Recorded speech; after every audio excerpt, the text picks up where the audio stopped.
Oh. And I moved again. Oh well, we just gonna roll with it.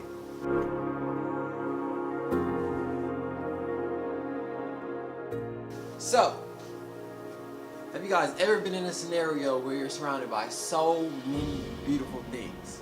You know, you got waterfalls, it's a beautiful cityscape, it's everything you want for your Instagram, but you are under-equipped for it. Crazy, right? So this one time, I went to Toronto with a few friends.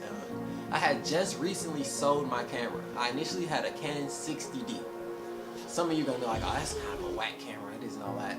That camera did so many wonderful things. After I sold my 60D, I found someone that was willing to trade another 60D for the GH4.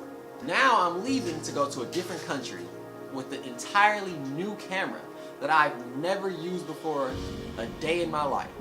Now think about that. Like how do you prepare for that? Like the menu in the Panasonic is the worst thing in the world. Like it sucks. During this trip, I had so many chances to get these breathtaking photos that I knew I would have had it with my Canon 6D, which I'm currently filming on now, or the 60D that I used to have, because of my comfortability with it and the amount of time that it takes me to set up a shot. Having that capability to move that fast would have gave me so many chances to get millions of shots.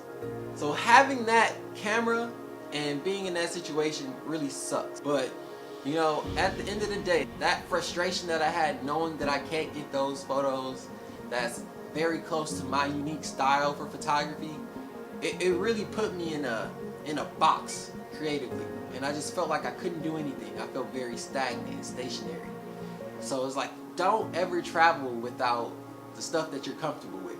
And this leads me to what I bring, what I have set up today, and the travel necessities of a filmmaker, and the importance of some things that you can get from other cameras that might outweigh some things that you might get from better cameras.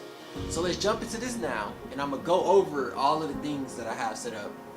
So let's start it off with the first item, which is my GoPro Hero 3. I know it's like super old, but like this camera is still amazing. Like I don't know what they're doing over at GoPro.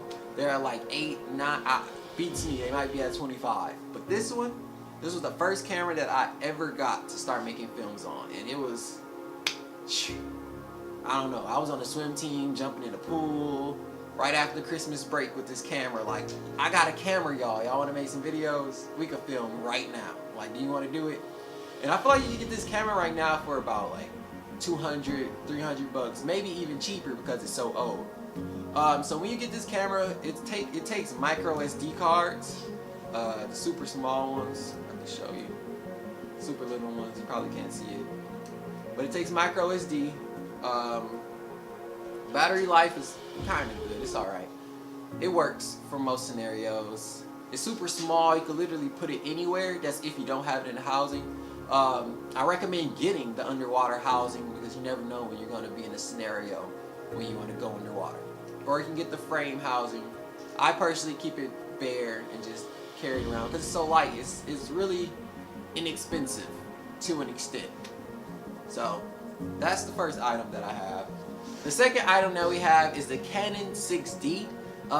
This camera is very expensive, and I know a lot of you are like, you just said this is budget friendly.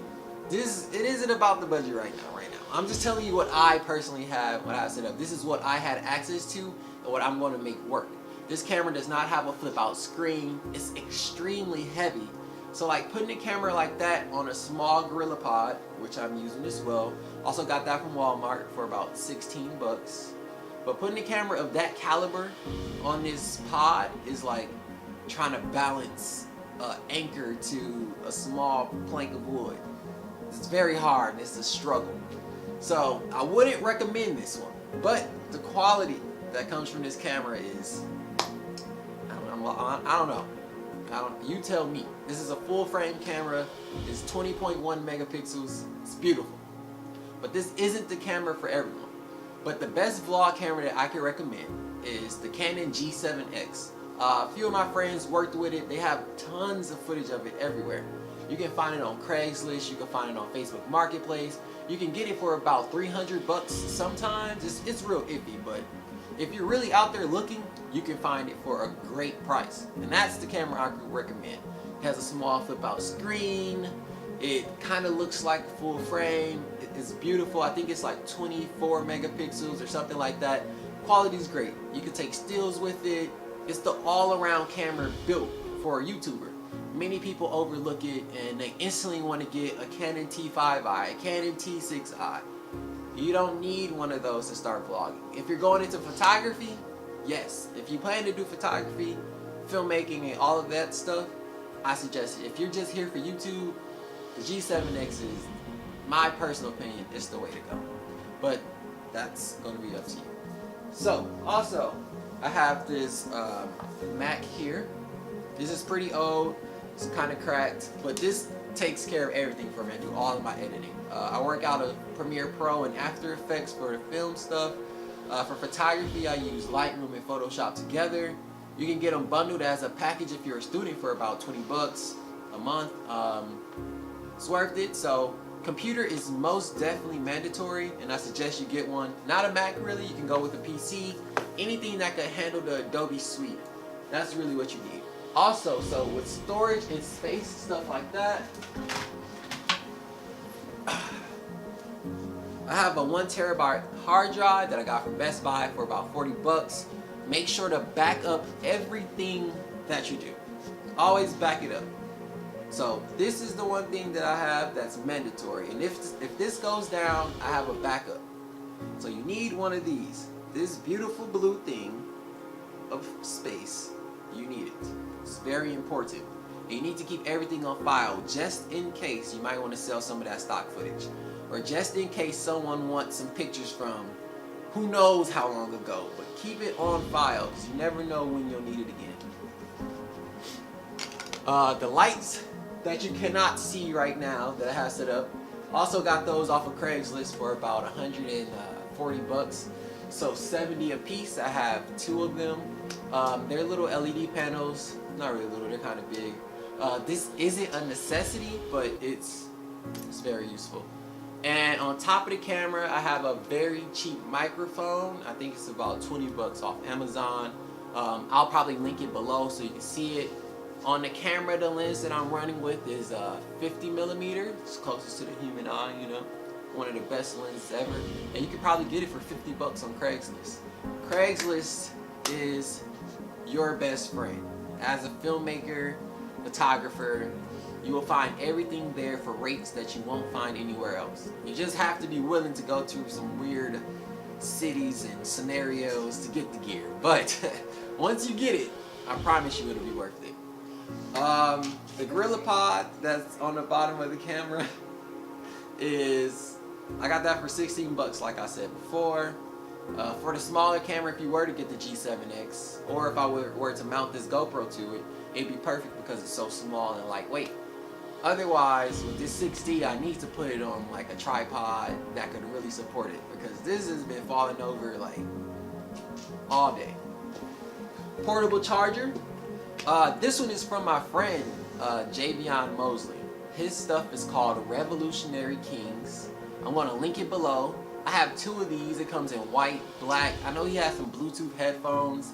Like, he has all types of stuff that someone who travels needs. And I low-key, just low-key, like, you know, just look over his shoulder and whisper a little bit. But I can get you a discount code. So, if you want to shop, portable chargers are your best friend because they keep everything alive. Especially if you got a camera that you can charge through USB. I'm telling you. Gotta get one. You also need a nice bag. I have a super basic bag that I got out of like, got this from a thrift store and I saw it. I was like, oh yeah, this is me. This right here is me. It does not have any padding for the camera gear, but style wise, and it works for me moving around through cities and stuff like that without people automatically assuming it's a camera bag. It just looks like a book bag. So I'm sure you could rig this up, stick some foam in here or something like that just to protect it if you really wanted to. But personally, I want to keep it discreet as possible because this is a lot of expensive things that I run with. And I don't need people looking at me like, what's in that bag? What does he have? A normal book bag just keeps it normal. No one's looking at me crazy unless I pull a camera lens out, and that's a different story. But you need a nice bag. Make sure you grab one of those. And then the last thing that's on my personal essential list, but needs to be on your essential list, SD card holder. You know, some people might buy like 10 SD cards at once, and you could just fill them up and just keep them. Just keep track of every card.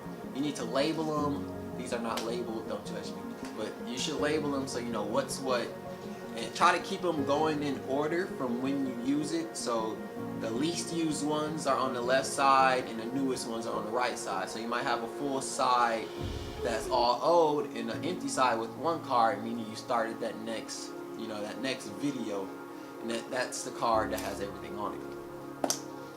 You can get that off Amazon for about 20 bucks.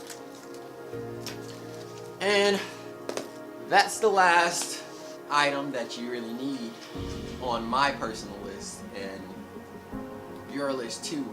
So let's run it back, and we're gonna ignore the things that I have, but I'm gonna lay out a complete list. So you need camera, which could be the Canon G7X. You can use a T5 or T6 if you want to. It's not necessary. So camera, microphone, you can get the Rode Video Mic Pro. I think that's about 80 bucks or something like that. You need a Gorilla Pod or a normal tripod. The Gorilla Pod was 20 bucks, 16, 20 bucks from Walmart. You need the SD card holder, which is 20 bucks off of Amazon. You need your camera charger, which is kind of, you should always have that. Small action camera for those shots that you can't stick the big camera, which would be the GoPro. Lights, which you could get very small LED panels that you can stick on top of the camera if you don't want to use panels like the ones that I have set up now. And the other thing is just other lenses and a portable hard drive, because you need to back that footage up when you're done. So thanks for watching. Stay tuned for more. It's going to be some more dope content coming soon. But the one thing that I want you to remember is that every day is a good day to create. We out here.